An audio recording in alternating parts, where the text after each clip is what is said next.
это войдет камень в историю, поэтому Джекей хочет оставить свой автограф для нас, для венцев. За нашей историей. Все работы сделаны, сейчас начинается адресовочный вариант. Поэтому отсюда первый день надпись написано Джекей.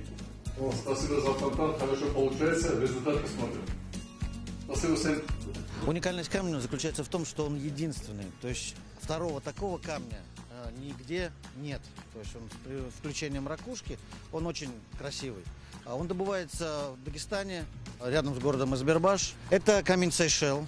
Вот, морская ракушка, то есть в переводе. Это не в качестве островов, а именно морская ракушка. И морозостойкость его более 150 циклов, водопоглощение 0,5. То есть он соответствует всем критериям камня прочного. То есть он средней прочности, но он соответствует очень высоким критериям. Камень добывается на карьере, то есть он добывается методом алмазно-канатного пиления, либо применением НРС. Потом блоки поставляются в цех, где они распиливаются опять же канатом, штрипсовыми установками, и уже на итальянском оборудовании дальше приводится либо в фасонную, то есть плитка, либо вот изделия, которые вот мы сейчас видели, как укладываются. Камней у нас достаточно большой карьер.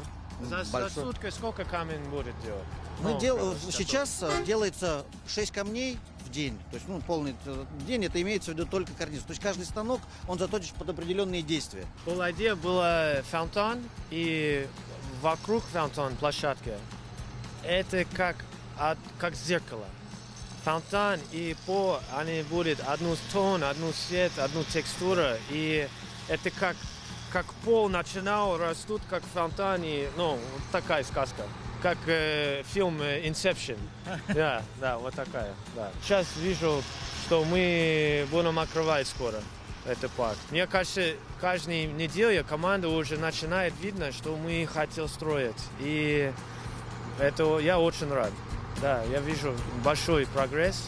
И здесь фонтан будет красивый. Да, важно.